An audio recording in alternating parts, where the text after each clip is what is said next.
All right, good afternoon. I'm joined today as well by U.S. Marshals SAC Quintella Downs. Will be available after to answer questions, but we're going to give you an update on the officer-involved shooting that happened on November 16th, 2023 in the 9900 block of Lita Boulevard.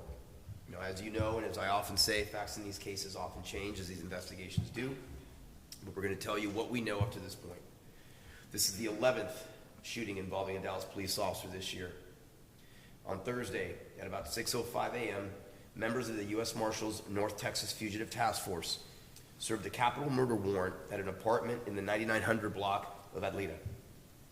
The suspect, 20-year-old Jordan Owens, was wanted for a murder in the 9700 block of Forest Lane that occurred on October 16th, 2023.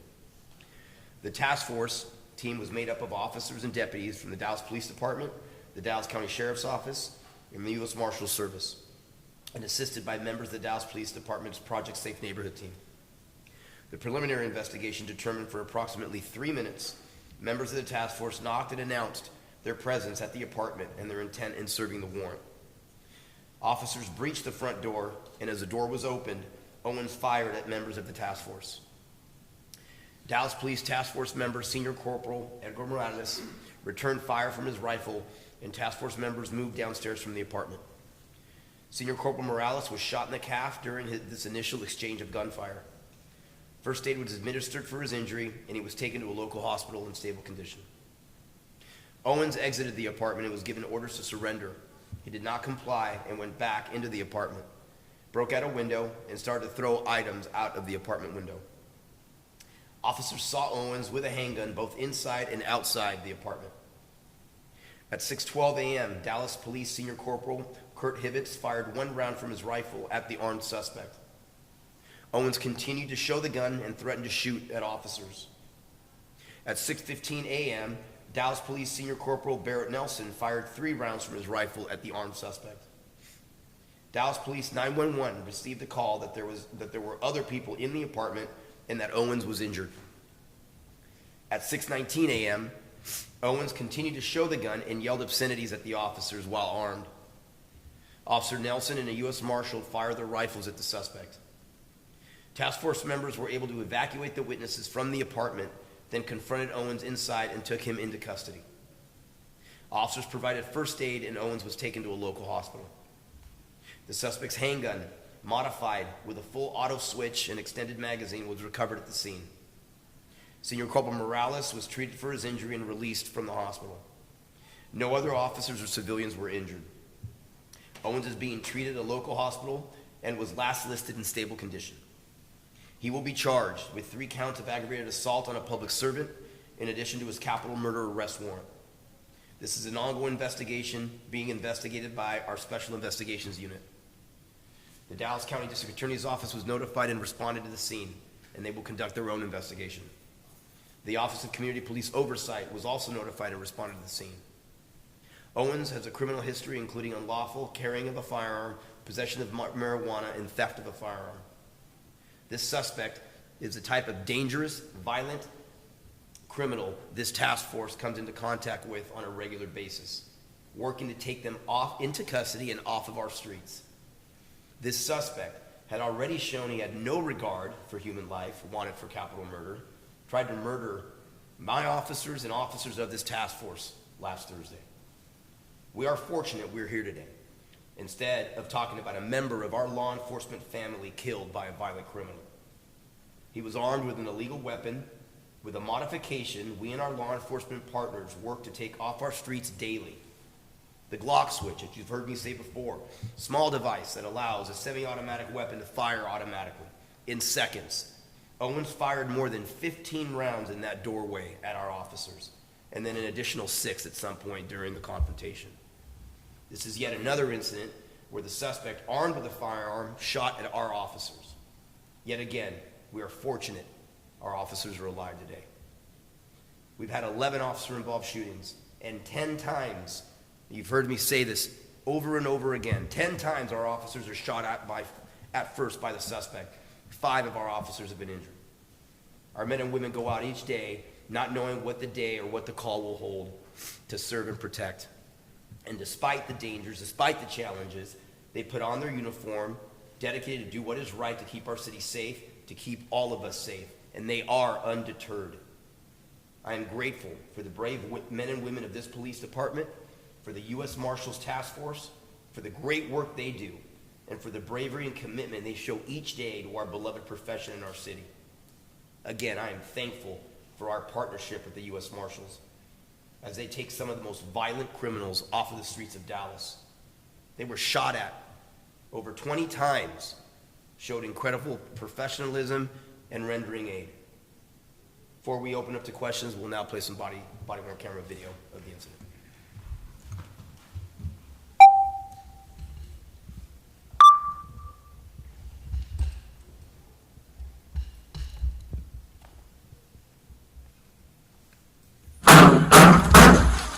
Police, open the door! Apartment 1222, open the door! Got a warrant! When y'all turn your lights on, your lights for the car, just shine it through the window. That's fine. Open the door, police! Y'all hear anything? I heard something. I heard the block.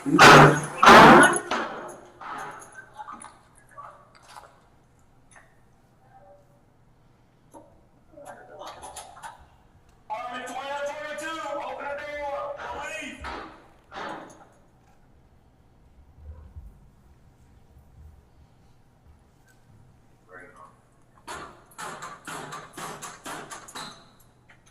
We are not leaving. Open the door. We're gonna tear it down. Open the door or it's coming down!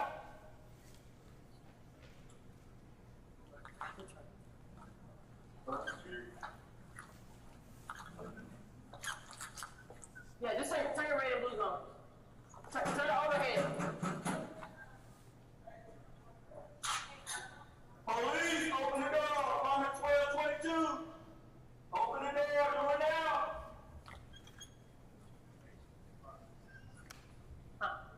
Right here.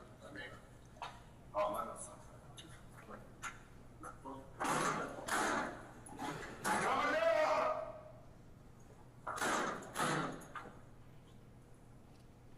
Anybody else in the apartment? You better come out or you're gonna get charges too.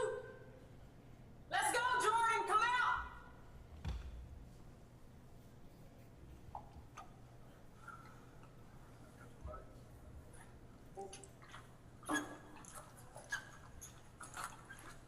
Yeah, they're on. You had your warrant. I want to see hands when this door opens. I got it. Hold up. Hold up. Call this.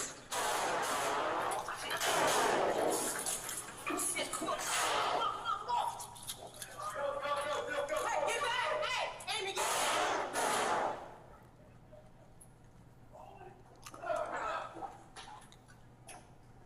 Anybody? Everybody good?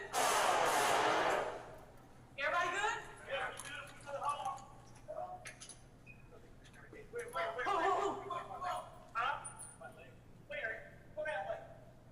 Let's get out. Let's get out. Let's get out. Fuck this. Let's get out. You good, Edgar? Hey, channel 2, get on ambulance. Hey, right here. This is our spot right here. What's up? Come on. Call this.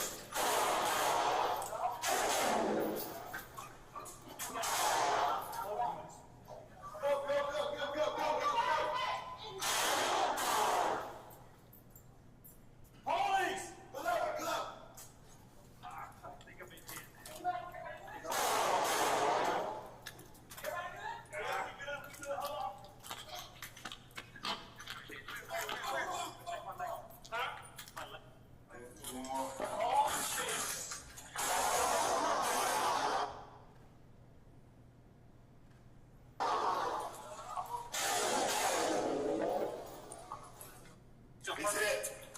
I'm good.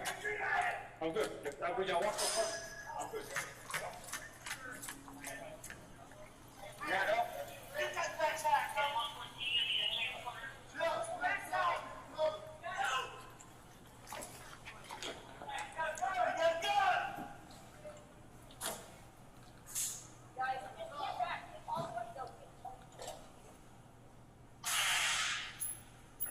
That's me!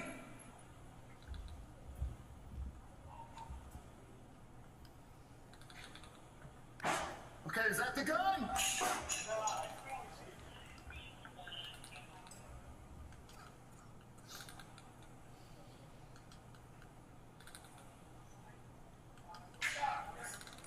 He was up on the deck, top deck with a gun. I shot, but I think I missed. Somebody in the window.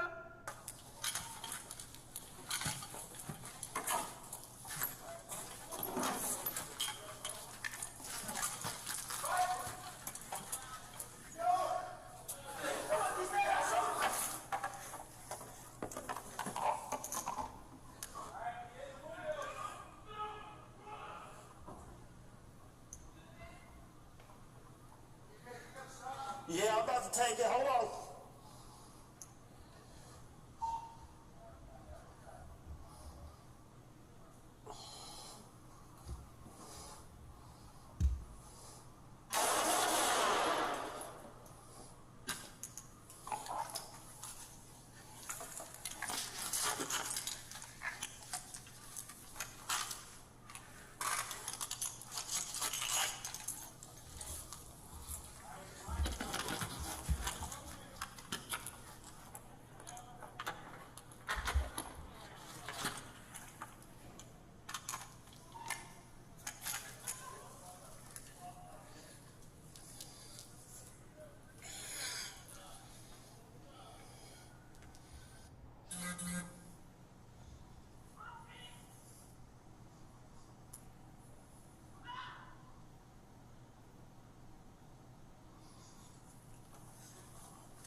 I'm moving at the door. We're going to do a female and a male.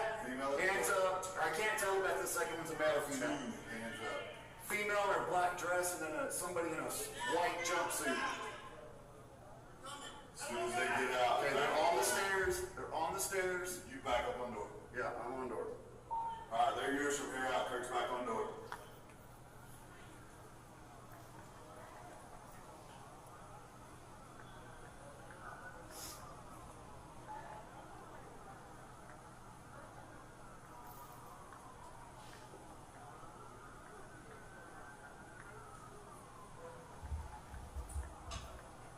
You're on door. I'm on door. I'm on door.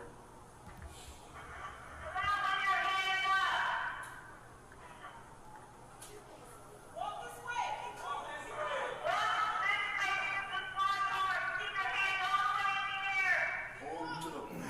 Hold them to the back. There you go.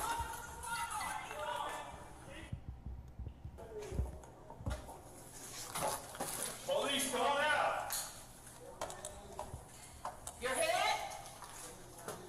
Okay, just keep controlling your breathing. I can't see the other hand. Okay.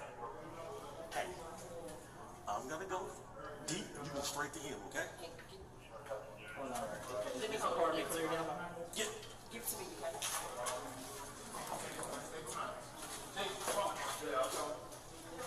You go straight to him. Shield up, shield up, shield up.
Hello. Yes.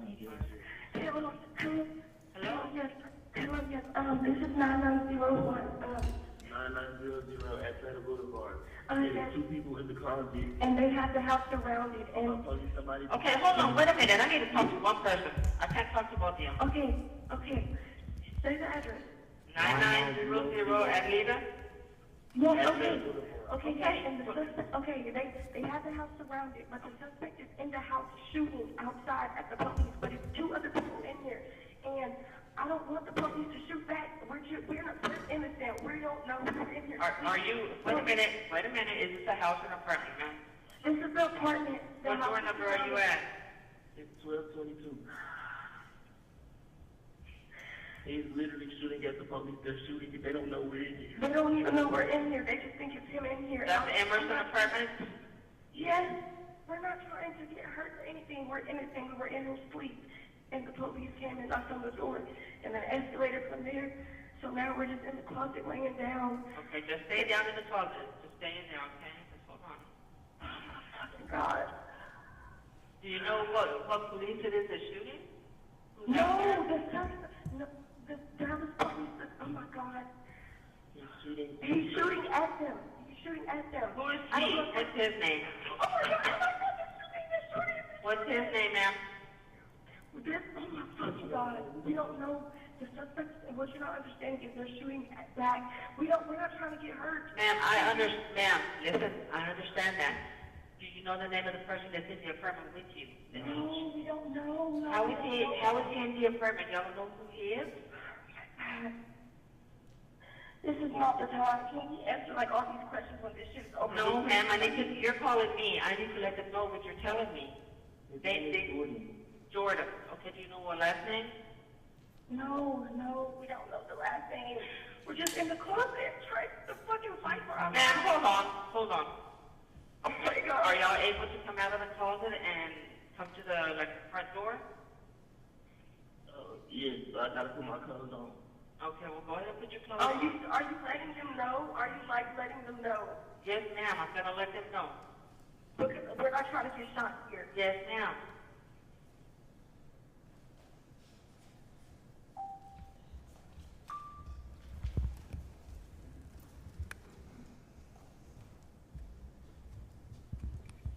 Okay. Yes. So I know no-knock warrants are kind of a no-no, but does this raise the issue of no-knock warrants? This guy seemed like he had a lot of time.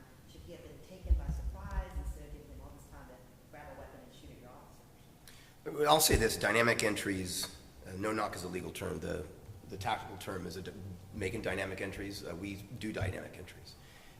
When opportunities like this arise, oftentimes, and obviously, there's a lot of sensitivities. I'm not naive with regards to dynamic entries, but it's a great opportunity for us to get together with our partners. Again, it's fantastic that we have body cam footage to get together and to marry some of the tactics that we have with some of the things that they do as well.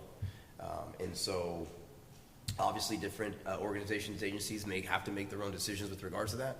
But again, these are when a chaotic incident like this happens, Rebecca, it's not a choreographed dance. And so it is a great opportunity for us to take a step back and be grateful that we did not lose an officer, be grateful that those officers did an amazing job in staying in the fight, but then also look at our tactics as to how we can make this safer for everybody involved. And that's something that we absolutely will be looking at together, because this is not going to stop. We're undeterred.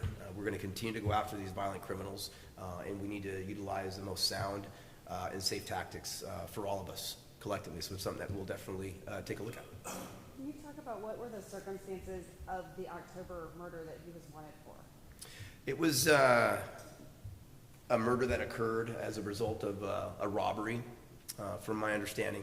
And there's still two individuals off of that murder on Forest Lane last month that are still outstanding. So we're not get into it too much, but that was the result. That's where the warrant came from.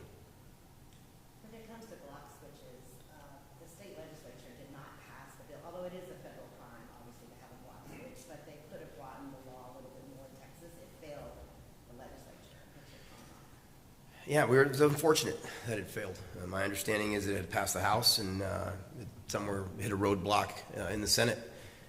Obviously, it is federally illegal. There's no question about it. The dynamics of a Glock switch, as you've seen before, makes a semi-automatic handgun a fully automatic handgun, as you can see and hear from that. And we'll continue to bring that issue up. There's no question about it. We'll continue to bring that issue up. Fortunate for us, as you've heard me say many times before, we have a tremendous relationship with our federal partners, with our ATF, with our USA, that we're able to file charges on. Our hope was to try to get it to be a state crime, just to be in possession of it.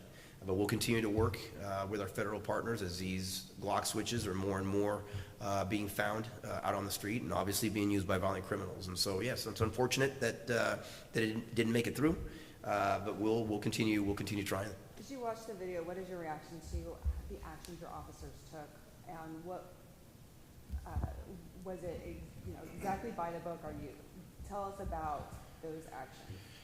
Well, again, when officers are trying to take a violent murder suspect into custody, and as they breach the door, they start getting shot at. These tactics aren't a choreographed dance. Again, to repeat, your heart drops. I've been on the other. I've been on this side. There's a lot of us that have served those same type of warrants before, and so I can totally understand what went through those officers' minds. But the fact and how they acted heroically, the officer who was shot, they had a partner that was shot, and for them to stand there in the face of evil like that, I'm proud of them for what they did. Now, is that to say, as I mentioned to Rebecca earlier, that we're not going to look at our tactics and see how we can better marry what we do with DPD with our task forces that are an incredibly invaluable part of what we do? Absolutely, we will. And that's what professional organizations do. But I was proud of their efforts, particularly when an individual fired at least 20 rounds at our officers. Again, very fortunate. What goes through my mind really is we're very fortunate we didn't lose a member of our law enforcement family last week. I know it was quite the U.S. Marshals were calling the shot, but when you have an arrest warrant next to you at 6 o'clock in the morning in a multi-family housing environment, I mean, it seems like I just try to imagine being the neighbor who's waking up to that. How do you make sure that those bullets aren't going into the next department across? Do you know what kind of measures you're taking? Well, it starts with the tactics that our officers use. I mean, our officers, it doesn't matter what agency, you're responsible for where the direction of your rounds go to. I don't want to lose sight of the fact, though, that this chaotic incident was caused by one violent criminal. My heart goes out to our members of the community that had to live through that. There's no question about it. But honestly, I think for me, I would rather not, I also don't want to live next to a capital murder suspect that's who's wanted by the police. It's a dangerous job that our men and women do. We're fortunate we didn't lose a life, but obviously, we're actually very, very pleased that no one else was injured in this as well. But when we look at this, we go back to our training, to our tactics, our shooting policies, and things of that nature. But again, one individual is responsible for this chaos, and that's the individual who is wanted for capital murder. And you mentioned that this is the 11th officer involved shooting. I know you look at the data. Are there any patterns that you've been seeing in these shootings? Anything new or enlightening, or anything that you get from the data when you go back and look at this? The thing that stands out the most is that I think 9 times the suspects have shot at my officers first, that we've had 5 officers injured. If there's a pattern, the pattern is that violent criminals are shooting at our police officers. And that's not a Dallas thing. That is a national thing. That's a national major issue. Our brother and sisters down in Austin just laid their hero down to rest recently. That was a member of the SWAT team that was doing something similar. So if there's a pattern, the pattern is that our police officers in this country are getting shot at by violent criminal suspects at a pace that I haven't seen in a while. What was the result of that 911 call, and does that impact how the officers are responding to a situation like that? Well, it's always, it's good to have, to get as much intelligence as you can as it's occurring.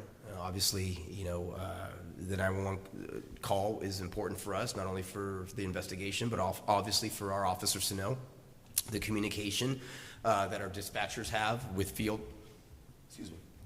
with the officers that are down at the field is incredibly important, right? Because they give that information out to officers there so they understand what they're getting into, understand that there's more people in there, which is what officers then tactically, as they approach the residents, need to have in the back of their minds, or in the forefront, really, quite frankly. So getting those calls and getting that communication, not only from the 911 call, but from our amazing dispatchers down to our field personnel, is incredibly important. Should you change policy forcing or actually making all of your officers wear body cameras that were on a federal task force? And obviously, this is one of the first ones, I guess, since you changed that policy. How critical and important was that before you let your officers go back out with the FBI or ATF or whoever not wearing a body cam? I mean, this is Exhibit A. I can't thank the U.S. Marshals and the SAC enough for understanding the importance of having this tool, not only for transparency for our community, but again, as we look back to figure out, things of how we can learn from this incident. Without having that, it's very difficult to do that. And so incredibly, again, as I talk about the partnerships we have with our federal partners, the Marshals were the first to come online with regards to understanding that if my officers are to serve in this capacity, that they are going to abide by the department's body-worn camera policies. But I think we're seeing the benefit of it, particularly in this situation. And I'm hopeful, again, that the other federal agencies are going to come on board as well, as they see the benefit. Unfortunately, we went through this. This is not ever what our intended outcome is, but the benefit of having had those cameras is invaluable. And I can't thank the U.S. Marshals enough for understanding the needs of this department, the needs of our community. And it's, again, it's one of the reasons why I'm very proud to work alongside them.